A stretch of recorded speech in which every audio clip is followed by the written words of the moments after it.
Why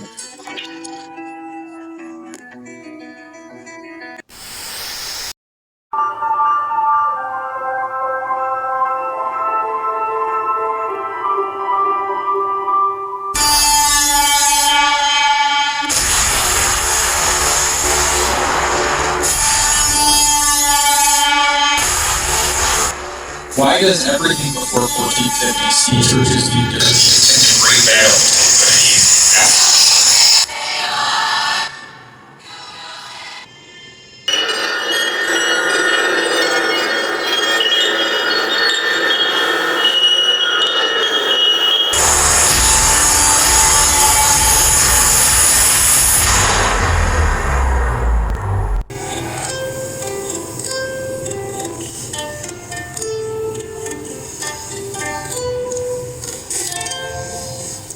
Let's make it force this one.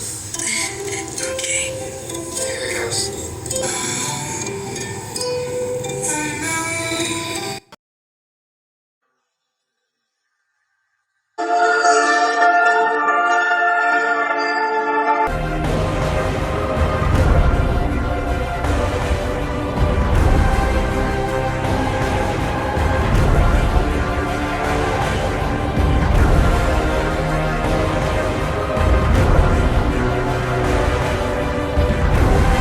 The many Masonic representations of the alchemists depict the sun and moon as reflected rays.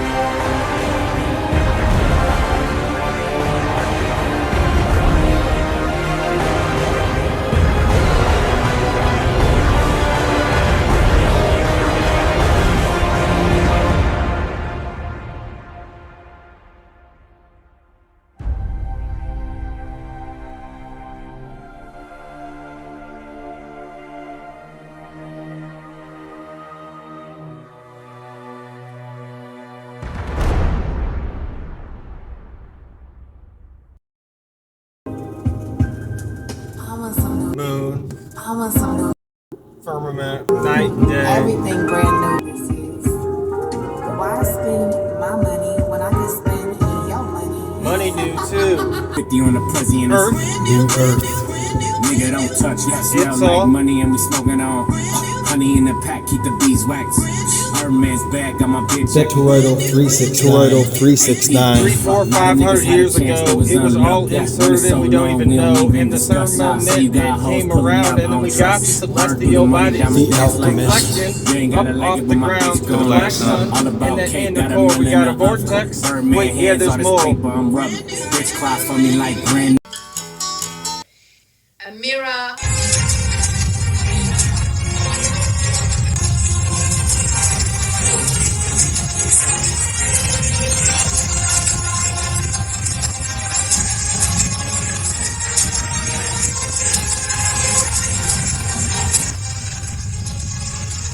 What are the coincidences that the alchemists, who probably didn't exist in the manner we are told they did, associated the moon with the very metal in which traditional photography is impossible without?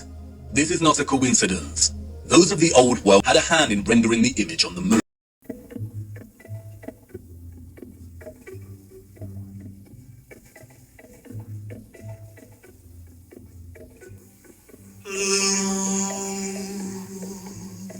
You saw me standing alone,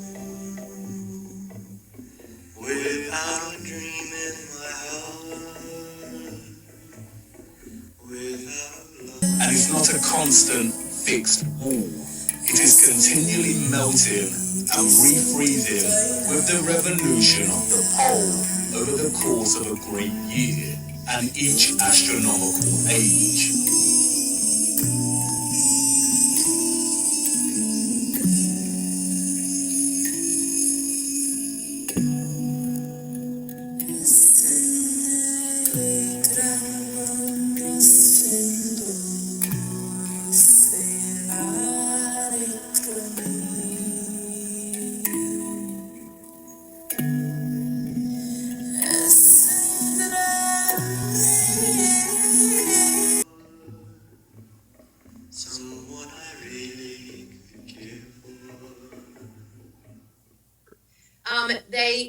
if we didn't have any of that going on and we didn't have to eat, we didn't have to sleep, we didn't have to deal with health issues, like how could they control us? We would have been the giants of the land, the milk and honey, as Ramtha would say. We would have not been controllable at all because we wouldn't have to fight for survival. And now we're in a time loop that puts us in a fight for survival, where you are, as you and JC were talking about, obliged to live in this loop where you cannot tune into your intuition or your heart's truth. And when all that's gone, you would be magnificent master creators again. Would you not be creating the most extraordinary masterpieces of art and literature and music and architecture and science and fucking all sorts of things? Because we wouldn't have to do anything else. We literally would have been the gods, the Thors, the Asgard. Creative gods.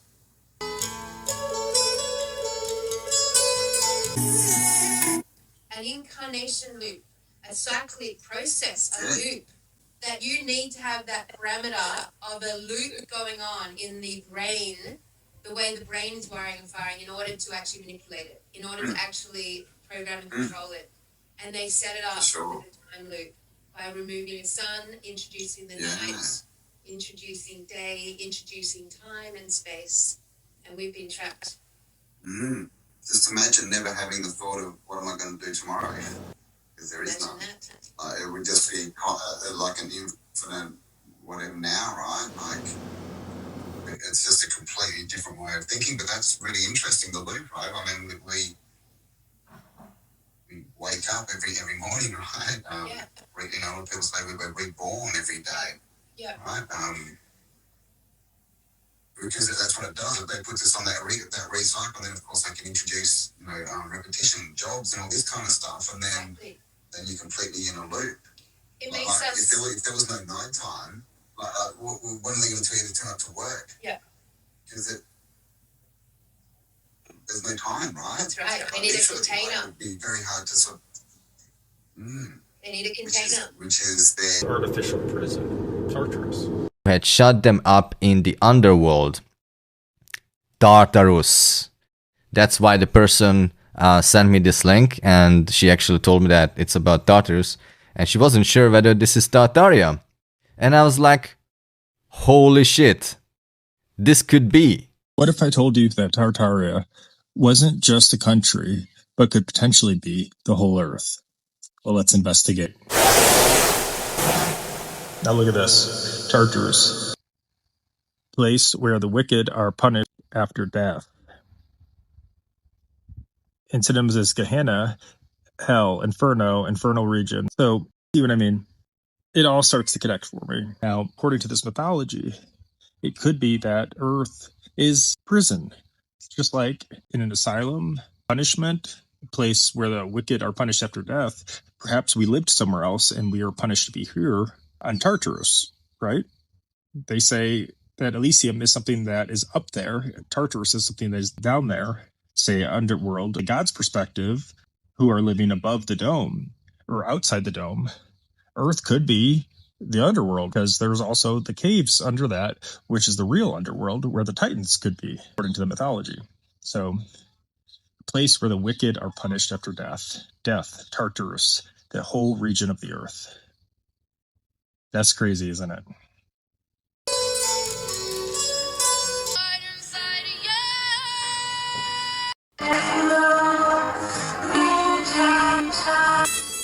They have night and days.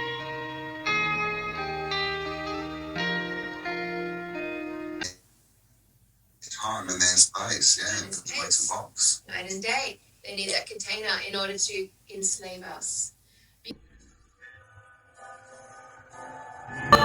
It says that Adam was made from the clay of the earth.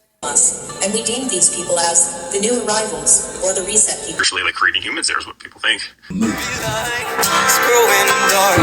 Than us, who are almost just as new. They reconstructed the human being.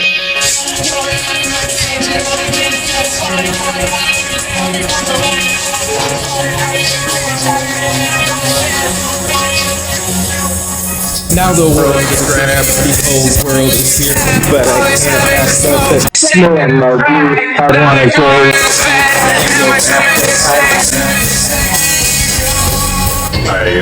Got their umbrellas because they can't handle the sun. Methodology used was I compared the 1450 map to 17th century moon map. I compared the 17th century moon map features to maps in all known history, and matched it to the 16th to 18th century land masses on those maps, including California Island. The 1450 map that we have, and that made its way through history, looks boring. It also references giant trees cut down, the Taurus field, the processions of the equinox, the zodiac signs. The ice in the correct concentric circles are greater realm with more concentric circles. This was a pre-massive hidden post-1450 event. A reason why the map for 1450 was not used by 16th and 17th century sailors before the cartographic projection maps, and why the moon map was used, because it was a new inserted plasma X-ray phenomenon that is a composite image of a snapshot in time. And once I knew that, I wanted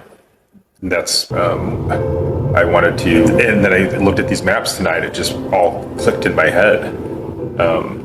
And to be able to date the moon, because if you can date the moon was inserted with the rest of it, right? All of it, like the sun, moon, firmament, stars. So like dating the moon dates the others, and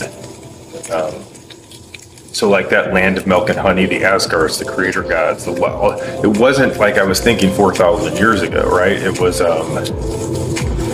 like 350 years ago, and then it all got cleaned up and everything. They didn't have paved roads, but cleaned up enough, and they repopulated with us. The first, I'm just going to continue here. So this was a pre-massive hidden post-1450 event.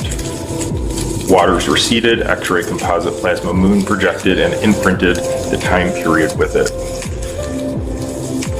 Which is why that post-reset during the early repopulation, it could be used to travel. It was accurate. It was time relevant. The alchemists designated the moon as having rulership over the metal silver. Silver nitrate goes by another name. They called it lunar caustic, rendering the image on the moon. Than us, who are almost just as new. Is the post-reset destruction of anything and everything that we're living through still. Kind of slow down after World War II. And it exists in secret societies. I'm telling you, I think this is true. What maps did sailors rely on when the first settled? Many documented the moon map to accuracy before the cartographic projections. But why? We already had maps, real maps. Why use the moon? Because a great reset happened after 1450, and the secret societies, the New World Order, knew about the insertion of time, day, night, and the insertion of the sun, moon, firmament, stars 300 to 400 years ago. I mean it. That's why that's what the map evidence tells us. Because the sun, moon, stars, firmament would all come together, and this is as recent as just before the first orphan-trained precursor people, which were grown to adults in those crystal palaces. By growing quickly to adults, they had to wear corsets due to the weak exoskeletons. Conclusion. I thought the sun and the moon were inserted around 4,000 years ago, post-Great Flood. This was the theory I just came up with. That was my new conclusion, actually, and that conclusion has changed. No, this was a few hundred years ago. We now have a date, in my opinion. You can see also the Tartaria australis host for implanting the second sun theory in my head, and this as a precursor to my new theory here that expands into the specifics and a lot of the details with logical pattern mapping and common sense connections. I'll attach in the post the maps I referenced, my first takes at the theory, which aren't this one, they're like 10 minutes ago, so it'll be a little more raw. I didn't even understand the first time doing it that it was not 4,000 years ago. I thought I confirmed 4,000 years ago, but it took me a second in my second video clip take to realize, no. Imagine how they would have to bring one such stone on a horse and cart. Look at the size.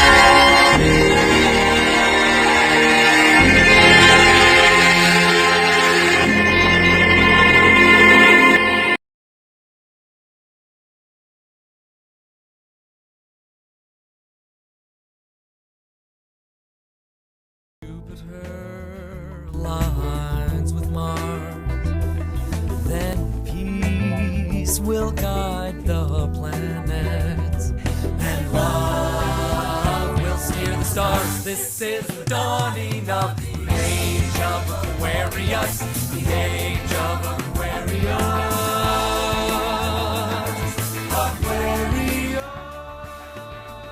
It's like, oh, wow. Like this past civilization may have come from either Atlantis, Lemuria, or Tartaria, as we so generally call it. A past and great civilization that rose to greatness and was wiped out because all of this architecture and doorways and sculptures were massive.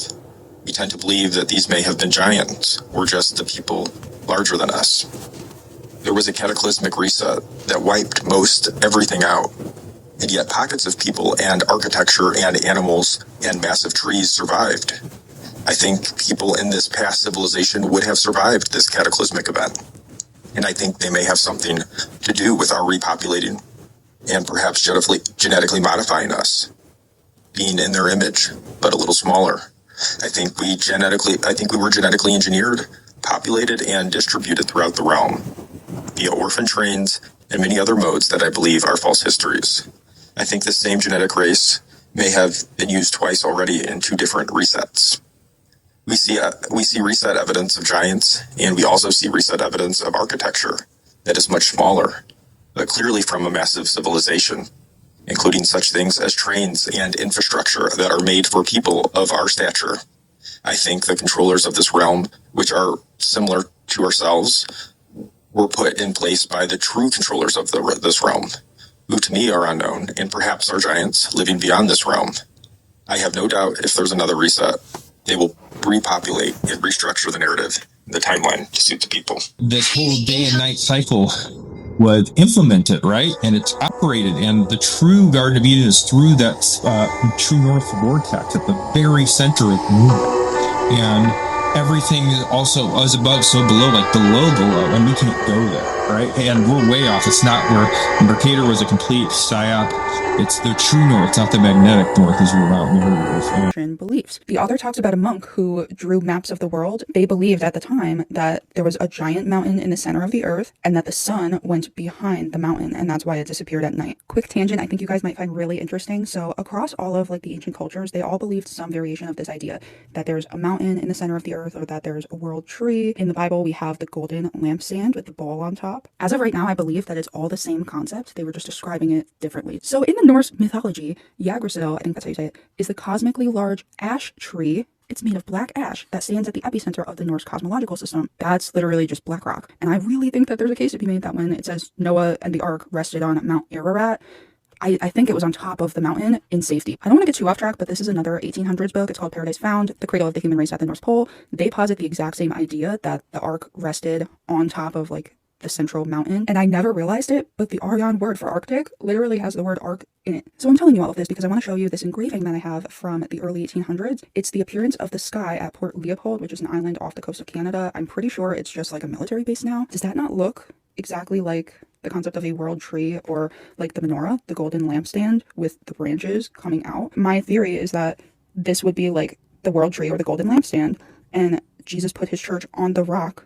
I know like when he was talking to Peter, he was saying it more in like human terms, but I think he was making an analogy about like the rock down there, and that the branches of the golden lampstand have the 7 angels of the 7 churches, and they minister to whoever's in their church. I also have a forming theory that the New Jerusalem is right on top, and that when it descends, it comes down. Like I feel like the New Year's Eve ball drop is like a mockery of that, because a lot of this information, like if I can get the easy stuff in this thought I was done. let me know if you already knew any of these, or if you have anything to add. I'd love to hear from you. More, because all of what I consider to be the very best, smartest, brightest, cognizant researchers in trying to put together our truth. We weren't on Tartaria, Australia. I don't consider myself that, but myself as well, like, and then this person in this video. So to start, Tartaria, Australia is calling that magnetic, or the true north, where that vortex is, the Holy Grail. And the person in this video is calling it the Ark of the Covenant, the Ark, and assimilating it to Jesus and to that central point there. And then Iwaranon also talks about how it's so important that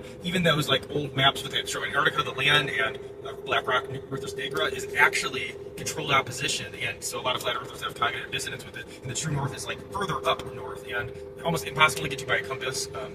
even heading south from down there. Like it's so really interesting. So he's like claiming the importance of that site as well. All the ancient texts talk about that, and so like that magnetic, Mount Meru and Hyperborea is actually an obfuscation on these kind of recent maps, and Mercator was actually a fictional character, so that kind of ties into it too. And so I just find that all really interesting as far as like that sacred truth is at that vortex, and that all the religions point to, but they change the meaning and obfuscate it so much that we can't really find it. So God bless that character. And to just take it one step further is a portal down through that vortex where everything underneath could be the true heavens, and it's what's coming up through that vortex. You can see the northern lights, you can the North Star, the sun and the moon reflection, that moon being a plasma X-ray phenomenon, and then the sun coming up as well through the black sun. And down there is where the true Garden of Eden would be, is kind of to tie that, why it's the Holy Grail and what about it makes it so important, because it's a portal to get out of this artificial prison. But then you wake up and you start to see the obvious. Life is just a lie and this whole world ain't what we thought it was.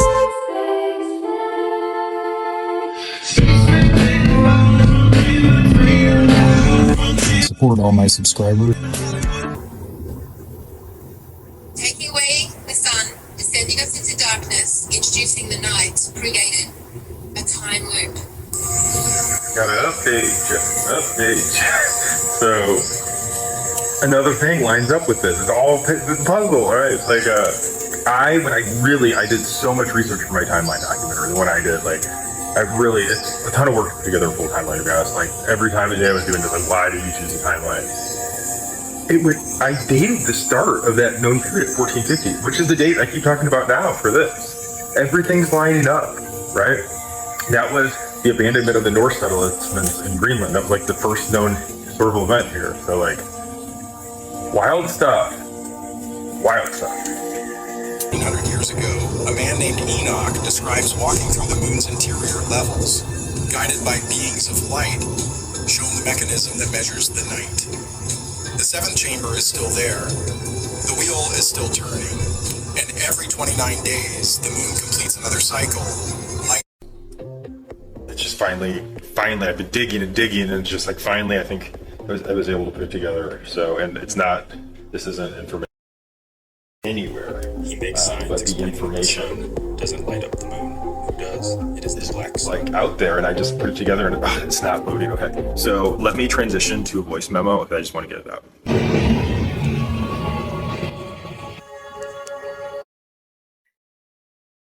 Okay, I'm back. And so I date the moon's creation to after 1450 and before 1776 with high confidence. My methodology: what maps did sailors rely on when England first settled? Many documented that they used the moon map due to its accuracy in like the 16th or 17th century, before cartographic projection maps were made. But why? We had maps. I just posted a video on a 1450 map. Why use the moon? Because the moon wasn't there in 1450. And notice on the 1450 map too, they have Adam and Eve and the big tree, like that's the size of the tree of life that they also display on the map, being blown away. So they were aware of the Great Deluge, but that was not, I think, just as big or bigger of a reset, actually. From our perspective, at least, since we can't see outside of the prison, like, happened right before we were inserted. The sun and the moon, the time, all of it. And my evidence? Because these sailors, after 1450, didn't use the 1450s maps. The fact that I just posted the circa 1450 map tells me something, because it looks so different than the newer maps, like the ones that look slightly different from now that have like Lemuria and California Island, right? So if you peg that time period between 1450, which is what I pegged it at, like 1700, that's like a lot of the temperature change that I think probably associated maybe with, even it could be a, magnetic bullshit, like some of that. But I'm saying is, because we have this 1450 map that looks so different, and because I have this 1600s moon map that's the 15 to 1600, like our explorers would use it because it was the most reliable map they had. stay with me here. So they couldn't rely on the 1450 maps because clearly they survived, right? But they just weren't accurate. And the moon map was more accurate, which kind of goes right on the theory I just posted that before the Great Deluge, it was all light 24/7. We were nourished on the light. There was no time. There was no day. There was no go to work tomorrow because it was always now, the infinite now. It would be the Asgards, the creator gods, right? Like, and that if this, there's a firmament put on it, and they call it was Tartarus, the Tartarus prison dome, and this whole day and night cycle was implemented. Math and all the data about 4,000 years ago, or 4,008 years ago. All that was inserted. We were trapped here. And all the books say too, across all the religions, and that's the start of time, right? Time started then, literally, because there was no time before that. And why the maps are important to it is because we have the moon map in the 1600s that was more accurate than the 1415 map that was still around. And we know that the moon's now an X-ray plasma-based phenomenon. That's why it doesn't emit light. That's why stars can be seen through it. You were an awesome job on that one, and then it all checked out. So that's what all the top scientists who were both against the grain were too. And we know it's like a composite image, plasma image, and that is also a snapshot in time. It's not a continuous photo. And that's what I was already onto that because of the California island event and stuff. And it makes sense. So it's that period between the second reset. Because I think there was people called themselves off, based on the prison lands. We are the prison land people, the Tartarians. And what happened is too many people knew about that truth of how this is all inserted and all that. And that's why we want to go back up the light frequency to heaven. Second sun, we're waiting on the return of the sun, and go back up to herd descent. And so what I'm saying is we have the time. I think that's confirmatory, another piece confirming my thinking on the moon map is a snapshot in time, and it was the best map for the 1600s, but not the 1450s, right? So a lot happened because I think we had to erase the full knowledge of the pre-deluge. They're this isn't working. There were still giants in the being painted and stuff. This isn't. We can't control this society, and they wiped it clean and reinserted and repopulated with us in the 1800s. So we're the second. That was the trap, but kind of a reset because it was such a catastrophe. And this is we're in the third or fourth astrological age. We haven't gone through one great year yet. So kind of expanding on my theory here based on those two maps. I think I put together a piece there. I think a big breakthrough.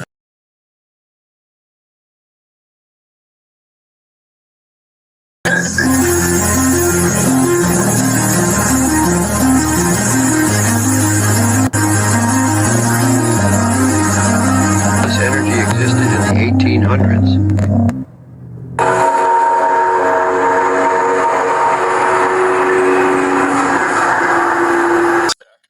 Quick video. This guy, he's me. I'm thinking exactly like he's thinking. So this has been fun so far. Hope you guys are enjoying. Man, I just get off work and I spend a daze. I don't know what it is, but there's a major part of me in my soul that does not want to participate in this shit anymore. I know we gotta survive. I know we need money. I know these things, you know what I'm saying? And then on top of that, I'm actually working a trade. I'm actually an electrician apprentice, which is good, but at the same time, I'm not satisfied. I don't know what it is, man. I don't know if it's because I'm losing attachments to this world, and I'm not. It just doesn't satisfy me anymore. It doesn't give me that sense of happiness like it used to. I don't know if it's because I'm with age. I'm 36, so maybe this is just a normal thought process, But I catch myself in a daze majority of the time. I'm just thinking what am I doing this shit for? What is it for? It's just a loop, bro. I'm keen to see it for exactly for what it is, and I just can't stop seeing. I can't stop recognizing the loop that we have to go through over and over and over and over. And it's not a sad feeling. I guess it's kind of a sad feeling, but it's a bitter sweet. It's not even a sweet feeling. It's just a bitter, unworthy type feeling. I know my worth, but it's just I feel unworthy. I don't know if that makes sense. just my sense of fulfillment and joy it feels very lost right now. It feels like I'm just I'm forcing my way through life as far as like work, as far as like, just trying to survive. It's just a forceful feeling, bro, that I wish I could kick it. I wish I could kick that shit. Like, bro, it's just, I know, does anybody else feel like this? But I know it's probably people out there that feel the exact way I feel, but god damn. It gets to a point, I just feel like, fuck, what am I doing this shit for? Like, and how long is it gonna take till I'm satisfied, or how long, if will I ever be satisfied? You know the truth, like your phone knows the time. You set it and click it.